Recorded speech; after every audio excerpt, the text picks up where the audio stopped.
Hey, it's Justin here. In celebration of 16 years of Retro Rhythms, I felt I needed to do some kind of post. I'm about to go back to work for the school year, so things are going to get kind of hectic.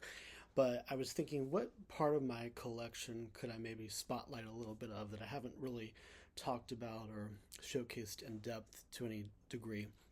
And what came to my mind was the mini disc.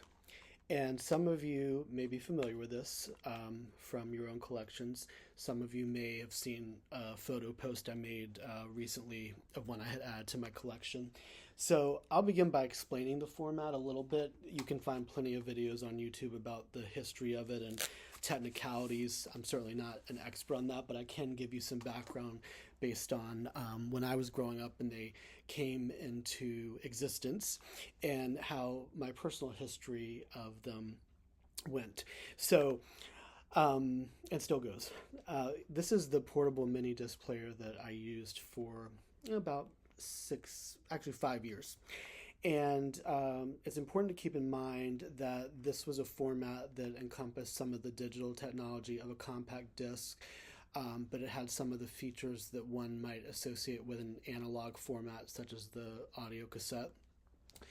And it was definitely a precursor to MP3s and digital files being the way of purchasing music. However, the mini disc player was still being actively used at the time that the iPod came along, and some of them integrated technologies that you could use with that. But that's not how I used it, so I'm not going to really focus on that. Basically, here is the opening of it. And I also have a stereo component player, which you can see a picture of on my community section in that photo post I mentioned. But just to show you, you would insert the disc label side up in here and put it in there. And you can, I don't know if you can see on this camera, it's not the most sharp, but you'd see it recognizes the disc. I don't even know if the battery is really, let's see, it's recognizing the disc. That took a minute always, but I haven't used this much, so I'm not sure if the battery is going to recognize the disc or not. But that's not really the point here. I just wanted to show you how it would work. So it has features, control features of a standard cassette player or CD player, play, pause, etc. Now, what was really cool about using yeah, I got an error message. I don't even think this works anymore. But what was really cool about using this format, aside from the pre-recorded ones that you would buy in a store, that I want to talk about, and it's funny, I'm not funny, but here I am running into technical issues as I make this video. This is you get for taking out something you haven't used in eons and showing it because I use the stereo component now. I'm rambling, I know. Oh, here we go. Okay, I think I can salvage it and get it out. There we go. I was worried it was going to be trapped in there, my Peter Bryson mini disc. But you could buy the blank mini disc, and you could make your custom compilations. Could fit, I believe, I can't remember if it's 80 or 90 minutes. But the really awesome thing about it was that once you had recorded songs on there, you could reorder them using digital technology. And you could even edit tracks, like take out an intro or an ending or a part in the middle. You would simply hold down on a certain key and get a menu. And so it was really great because unlike with tapes that would wear out more easily if you did that, and here you could just scroll easily like you do on a compact disc forward or rewind arrow, and kind of hear where you want it to go and select marks to start at one place and end at another place, so you would know what you were either taking out, and you wouldn't have to worry about recording over. You could undo it. But that is kind of just general, but I want to talk about some of the releases I have in my collection.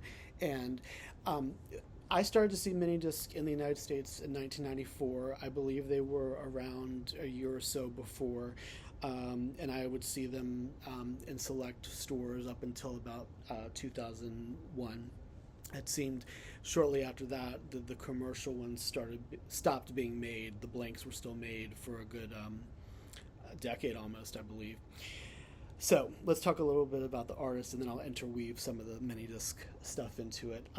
This was Peeba's last album for Columbia, called Through the Fire, named after the famous song by Shaka Khan, recorded by Shaka Khan, written by David Foster and someone else, I believe. I can't remember who it was right now. But he did a great remake of that.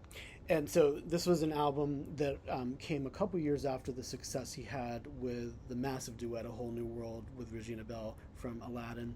And, you know, it's kind of similar to when Regina had her Passion album out in 93. As far as, like, you wonder, with all that big success they had, why couldn't they give them a better push? Because this album had no video support even. The single, Why Goodbye, a Diane Warren composition, I believe, you know, a really solid ballad, but and presumably promoted to pop in R&B, but not much in the way of support. And I'm not sure why it took so long to get this album out anyways, because, you know, the one he had prior to this was Can You Stop the Rain, which you might know that song, as well as Lost in the Night and Closer Than Close. But so you can see the booklet. It's kind of like a cassette size, just a little bit bigger. Anyway, that's one that I did not buy at the time, but I got in more recent times because I thought, well, I don't have this one in my collection. I'd like to have it on Minidisc, because that's kind of how I am. I like to get the rarest form of something that I can, seek it out at if it's a reasonably good deal. Now, this one I did buy when it was out. This was an import from the UK. This is Belinda Carlisle's A Place on Earth, The Greatest Hits. And if you follow my journalism work, you might know that I was privileged over a decade later from this, about a decade ago now, to interview her extensively for some expanded CD and DVD reissues of her catalog. But this is an 18-track compilation, and you see that case is breaking off. A lot of times when you get these on eBay, which I did buy this at, I think at Virgin Megastore is where I got this one, but if you get them on eBay now, sometimes they don't always have the case. But anyway, here's the booklet for that one. And this has all of her, well, most of her hits, especially in the UK, because notably missing is Mad About You. But everything from Heaven Is a Place on Earth up to Big Scary Animal, and then a couple of tracks that were new at the time, done for the album. One of which is one of my very favorite recordings of hers, co-written by Rick Knowles, called A Prayer for Everyone. I suggest you listen to that song if you don't know it. I think it was a real missed opportunity. The single was called All God's Children, which Metro produced, as well as A Prayer for Everyone, Metro being behind Cher's Believe, but I don't think that song was nearly as strong. So anyway, here we go. Now this is one from '94, and this I originally got on CD at the time. I didn't. Now this mini disc is also an import. This was not. I don't believe. Well, I don't. You know what? I'm not actually sure if it was released in the U.S.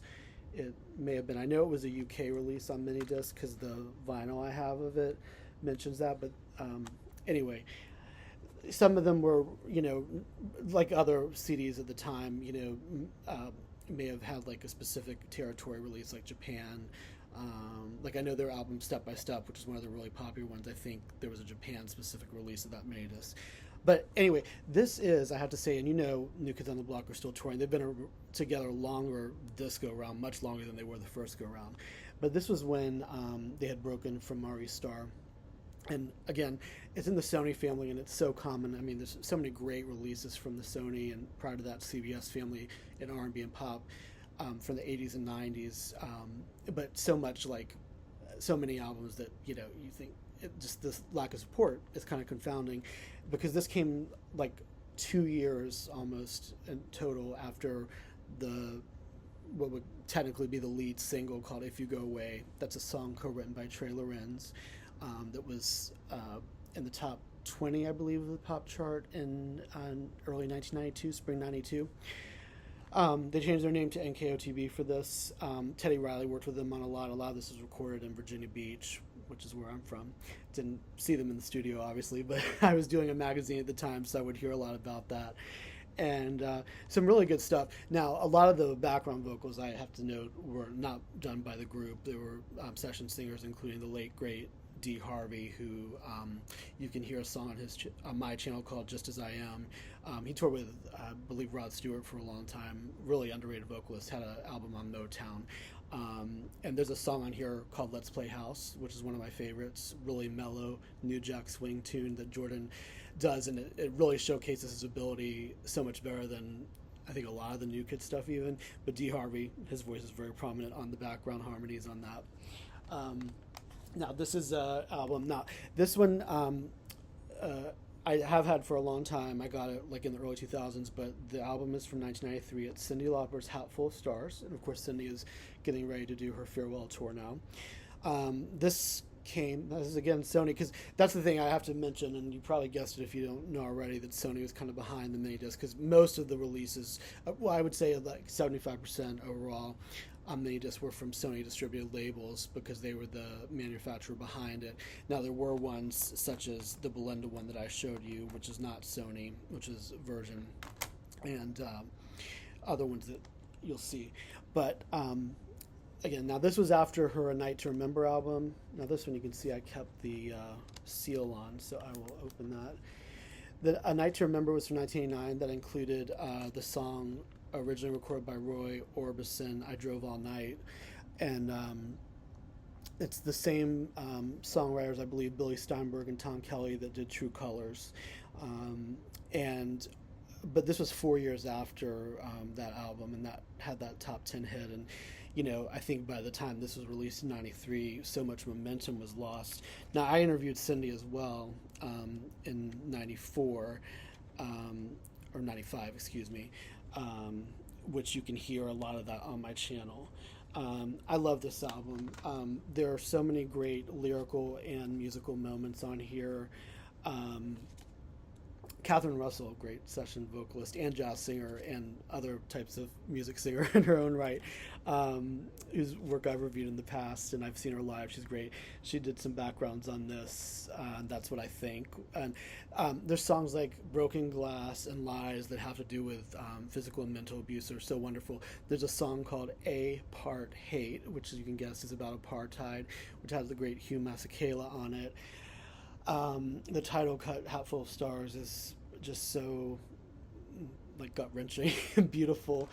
And so yeah, this album was a part of my listening diet in 93. I found the Minidisc some years later in a store that had some catalog Minidiscs, as we would say, like not the new releases but the ones that weren't new.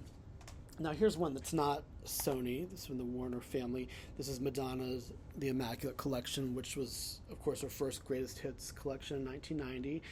And it featured, at the time, the new songs "Justify My Love," which I know is a classic of hers, but I could take it or leave it, but which I do love. And also, interestingly, it includes very prominently on backgrounds Catherine Russell, "Rescue Me," which, I know that the basic refrain is kind of taking a big lift off of the Fontella Bass classic in a way, but it is a cool song in its own right. And a lot of times when she would do the talking in songs, Madonna that is, it didn't really gel with me, but on that one I just think the lyrics are really cool, and it's one of the few songs that I love to sing that is mostly spoken, but the choruses are so powerful. And anyway, I know that Shep Pettibone is credited as the main producer on that song, but Peter Schwartz, who did the keyboards and programming, I think was a big part of that style. I had mentioned that to him years ago when we connected on Facebook. There was also some remixes of this, of "Rescue Me." I'm going off into a whole thing about "Rescue Me," and there's a reason besides how much I love it that I'll tell you in a minute. But I love that song.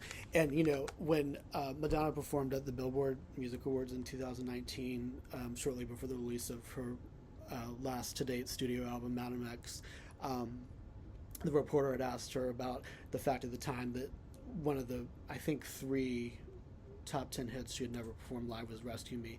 And then there was, like, I think rehearsal footage leaked for that tour, but then she didn't end up doing it, just ended up playing a sequence in this show. But it does remain one of my favorites. And so I have this on vinyl. I think I originally bought the album on cassette, but I did get rid of a lot of my cassettes. I do still have a good amount, but Here we go to another New Kids related, Joey McIntyre, Stay the Same. This is cool for me because I was attending Berklee College of Music at the time where I graduated. And my roommate and I, Darcy, how's it going over there in Israel? Shout out. We went to see him do a showcase. I believe it was called Bill's Bar, if I'm remembering correctly, in Boston. And that was in early 1999, or maybe late. I'm sorry, it might have been late '98. I don't. No, I'm sorry. It was in 1999. But it was before this album came out. I think he didn't have the deal yet. This was kind of like this short-lived sort of, I don't know if you want to call it, subsidiary of Columbia called C2 Records. But the title cut stayed the same. I believe it was a top 10 hit for him. And I Love You Came Too Late was another successful follow-up. And I Cried, yet an additional single and video. Well, video anyway, more of a promo single. But a cool album. Okay, and so then I promise you, not everything's New Kids. There's going to be more, and there's not a ton. But this is their very first album from '86, and like many people, I wasn't familiar with them when they first came out with this. They didn't have any. The only charting single was "Be My Girl," which I believe was number 90 on the R&B chart. "Stop It Girl," which featured a very young Mark Wahlberg, aka Marky Mark, on an intro rap, did not chart at all. It was released later overseas as a single at the height of their popularity. Great bubblegum pop R&B album. Vocalist Phaedra Butler is also on this. For those familiar with the Boston scene from that time, 80s, 90s, she later was part of Lady Soul with Margot Thunder. And so this one I got, I want to say, probably late 90s, early 2000s. I don't remember if I found it in the store or if I ordered it. Probably there was a store where I grew up called Birdland that's still operating, and that's where I got some of my Minidisc early on. Now, this one here, Billy Ocean, Greatest Hits. Now, I mean, some of these are, well, a lot of Minidisc are hard to find now, and if you do find them, they're kind of expensive, but this is why I know that's more scarce. Again, now, this is Jive, which I believe the equivalent of that now, because the label Folded is owned by the whole Sony, BMG, et cetera, conglomerate. But back then, it was not. BMG was not part of Sony. So this is one of those that was not Sony related.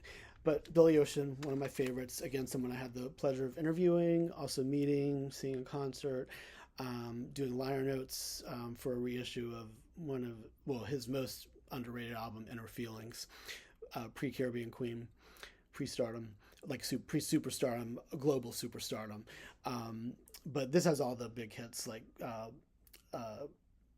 There'll Be Sad Songs to Make You Cry, Loverboy, Love Zone, Color of Love, Mystery Lady, one of my very favorites of his big hits, as well as songs that were new at the time that I could take or leave, License to Chill and I Sleep Much Better in Someone Else's Bed.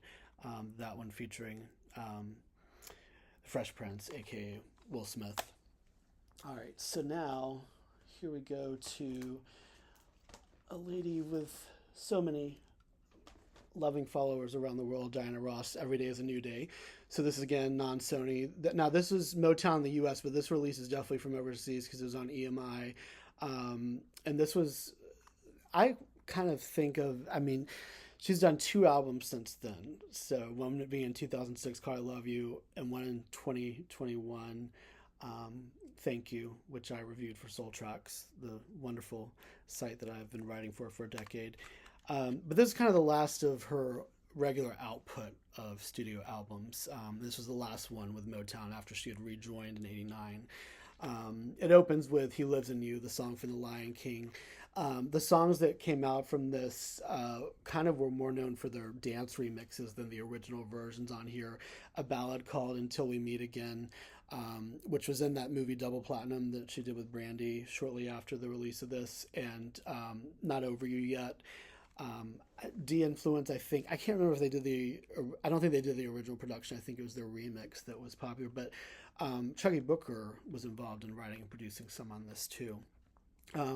I'd say overall, like, not the most consistent and favorite of my albums of her from the 80s and 90s, but definitely some good selections that were overlooked. And again, kind of limited support, especially in the U.S. from Motown by that time, because it really had been 4 years since her prior album, Take Me Higher. So I'm sure that she had her struggles with the label at that time.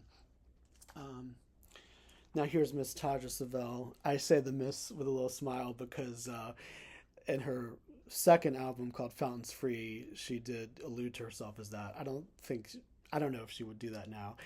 She's someone I interviewed too at Berkeley around the time of the release of this. Now she was playing, I know for sure, at Bill's Bar in Boston, and I was very fortunate because not only was I thrilled that I had written her a fan letter the year prior and she had responded in kind, very at length, but when I wrote for the student newspaper, sorry about that glare, at Berkeley, which is no longer in existence, called The Groove, I got to do some more interviews, which was great because I had done many of them through my high school years when I published The Hip Key in my hometown. And I was able to keep going with that thanks to The Groove. And so my friend Carla Patullo, who's now a Grammy winner, check out her album called So She Howls. In the New Age category, which is interesting. She's been through many, many stylistic incarnations, but she was with me during this interview, as well as her friend Maria, who has done well in her own right as well. She's from Colombia, and she goes by Mayo Rivera now. Anyway, Taja was really great. You can hear a lot of this interview on my channel too. It was great to do it in person because most of my interviews were via phone. Of course, she rose to attention in '87 with a self-titled album on Paisley Park, Prince's label. She was the first artist there that debuted with a single that was not written by Prince or someone in his camp. It was a song that, it was, I believe, the first song she had written, probably prior to the time that she was christened Taja Savell by Prince. Yeah, When You Love to Love Me, which is a song Prince had demoed back in the late 70s, which you can find on the Originals album put out a few years ago, compilation, was her follow-up that did particularly well in Europe, I believe, as well. Anyway, this was in '98, so I did get this at the time at the Tower Records that was down the street from the Mass Ave dorm that I stayed in at Berkeley. I was a song. This was a very different sound for her. It was, and I know it's really dark, sorry, but it was a hybrid of pop, R&B, alternative, and funk. And she was working with R.J. Rice in his camp. He's the guy behind R.J.'s latest Arrival that had so many albums and singles in the 80s. And a song called A Lot Like You on here. You can hear the late, great Frankie Knuckles dance mix-up on my channel. That was the follow-up single. But I think the first single showed a lot of potential buzz, but it kind of got lost in the shuffle somehow. And we even talked about that when I did the interview, because by the time we did it, it was the second single coming out, which really just got a promotional release, and then, they just, dropped it. So, but she has done recordings since then independently on both a number of outside projects for dance producers and on her own label. And I hear that she's reunited with her original producer, Chico Bennett, who's done a lot of great things since too. So I'm looking forward to hearing that. Now, this was the one that I was mentioning earlier. I had made a photo post of. This is Jessica Simpson's Irresistible. This was her sophomore album following Sweet Kisses, which is 1999. This is 2001. So this is probably the latest dated mini-disc in my collection. I was looking on Discogs a little. It really seems like, I could be wrong. If anyone out there knows, tell me. But it seems like after 2001, like it just stopped, like the releases of mini-disc, like commercial albums. But this was the one. I guess it kind of. I wouldn't say it was a flop, but it was sort of the sophomore jinx, because I think the title cut did fairly well, but the follow-up a little bit, not very much, and then they just kind of dropped it. Even though there was a duet with Mark Anthony on here, again, Sony, not really. Well, she obviously had a big career boost once the Newlyweds came on, and by the time she had her third album called In the Skin. But I'm not going to say it's genius, but there's a wonderful track on here I love called Imaginations. That Imagination, that's one of a handful that Rodney Darkchild Jenkins did, and someone else in his camp. And I have to say, although a lot of his stuff from that time similar to one another, but that song I just love. And I know it's not her maybe personal preference, but that to me showed her real prowess as a kind of an R&B stylist. I think she's very capable as a vocalist to just we get distracted by so much of the other stuff, and she obviously hasn't focused really on that in a long time. But I was happy to find this. I will say outright, this is something that I looked for a long time, that I found on eBay, and it was not cheap, but it was a worthy investment. And interestingly, the reason I kind of became familiar with the album as a whole, because I worked at FYE at the time in New York, which is right by Rockefeller Center, and I remember seeing the album, and I really wasn't, paying much mind to her, but I'd like to think I had some role in it, because I remember a few years ago saying online, tweeting out to Urban Outfitters, because they had done like Britney Spears vinyl reissues. I said, you guys should do Jessica Simpson catalog. And so I was really thrilled when they ended up doing 4 of her 5 Sony albums, this being one of them. So, but I have to say, it sounded like they just kind of sourced from kind of average digital files. So at that point I thought, well, let me see if I can get this mini disc, because I knew it was out there, but I didn't really think I'd find it. And the mini disc, it really does have a really good sound quality, comparable to CD in some ways. I mean, I know I'm not going to get into debate about that, so don't. But anyway, it really did, especially when you transferred from vinyl to it. Like, it was great. But just 2 more here. This is from 2000. This was the last proper Spice Girls album. I stopped for a minute because then I was thinking of the greatest hits they did years later that had a couple new songs. But even though they've toured, they haven't done another album. Now, this was the one after Jerry Halliwell had left. Again, now, Rodney Jenkins did some of this stuff. Jimmy Jam and Terry Lewis did a handful of songs, none of which were released as singles, because this album, kind of the promotion was cut short. I don't think so much because of the record company, but because all of the ladies were kind of doing their individual thing. I know that Mel C had already had out solo stuff. Mel B, I believe that Emma Bunton, aka Baby Spice, she'd had solo stuff out at that point, and Victoria Beckham, I don't know that she had something solo, was like a guest spot on something, but I don't think her solo album had come out yet. But at the same time they were promoting this, they were kind of doing their own things. But there's a lot of great Darkchild productions on here, and they did manage, even though I think from when I read or listened to the audiobook of Mel C's that came out 2 years ago, I think, maybe just a year, I don't know, which I really loved. I don't think they were together a lot, and she felt she didn't give her best, but you do hear each one at different points, and on certain songs you can hear certain combinations of them. And I think it's a good album. I mean, it's definitely not the kind of more free-spirited style that they were known for on their first 2 albums, but it's, very enjoyable and kind of catchy R&B pop, mostly up-tempo, a couple of ballads. Oxygen is kind of the ballad that Jam and Lewis did that was really nice. And the song mid-tempo they did called If You Want to Have Some Fun, which was scheduled to be a single, that's a really good one. There was like a promo video of that with like tour footage. You can see it on YouTube, I think, but it was kind of strange because they had to edit out all the shots with Jerry in it, so it wasn't really true to what was going on at the time. But anyway, also the song Goodbye, which they had recorded after she left. By this point it was like 2 years old, but was included. And so the last one here, Luther Vandross, Your Secret Love. And this one is notable for a couple of reasons. This was the last Sony album he did, the last epic album.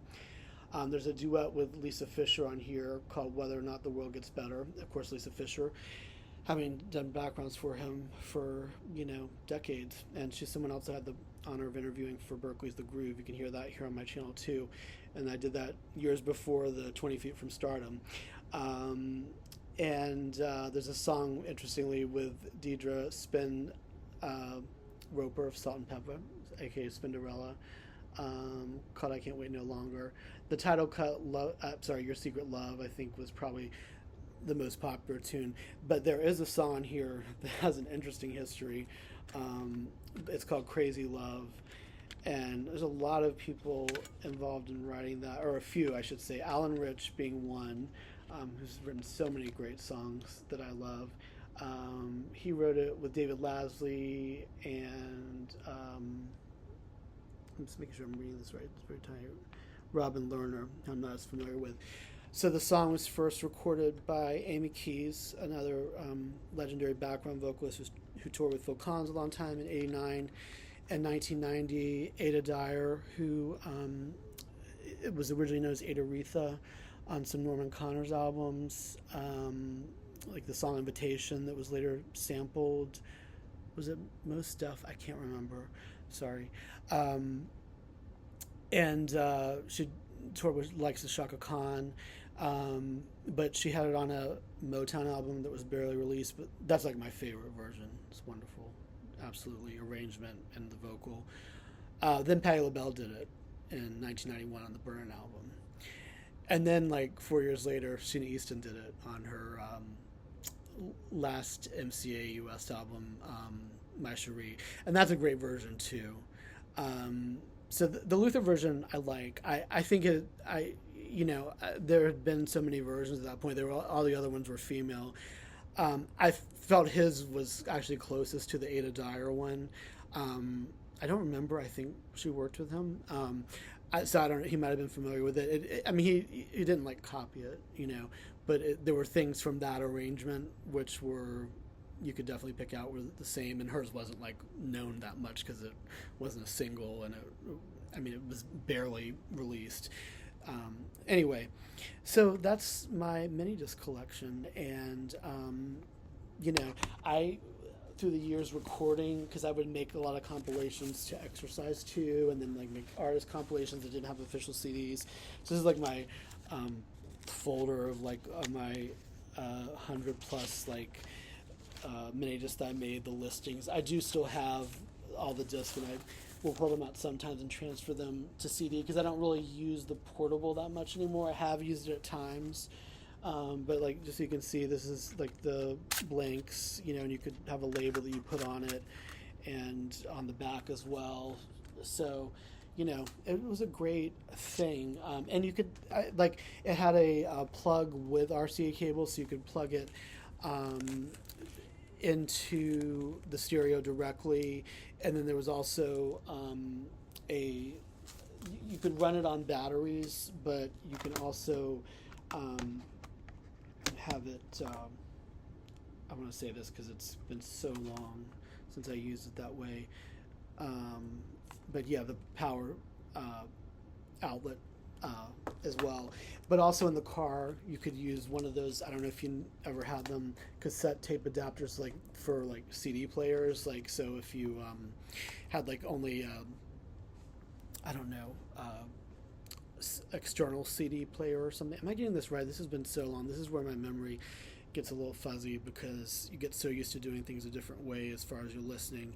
But there would be a tape that you would put in the deck in the car, and you would hook that into something on here, like for the mini disc. But I think some people use those with CD players. Maybe someone can let me know if you're still watching. This video's gone on much longer than I thought, but I just thought it'd be interesting, so I probably won't edit it that much and can watch what you want. But that's a little bit of something about mini discs, and I have a few more on my want list still, not that many, because usually they're very expensive. But the thing is, if one comes up that I'm looking for, sometimes I might take the plunge just because they really come up. They weren't pressed in very large numbers. There's certain ones that you can find more, of course, the major artists, major releases, like that Luther, Your Secret Love, you might find more readily than, say, well, none of these were, like, really obscure, but, like, the Tadra Savell, like, that's one that I think I was lucky because I bought it at the time, and, because that wasn't something that really was released, that album, even, like, worldwide or something, so that would be, if I were trying to find it now, 2 decades plus after, that would be very difficult. So Anyway, thank you for your support, and I, uh, as always, enjoy sharing content when I can. I have made a couple of additions recently to the channel, video-wise, from my archives of 80s and 90s soul, so I hope that people enjoy those. It is a bit of a process to dig through things and find what might be of the most interest to subscribers. But thank you, yeah, thank you again for your support, and I hope you enjoy the rest of your summer. Peace.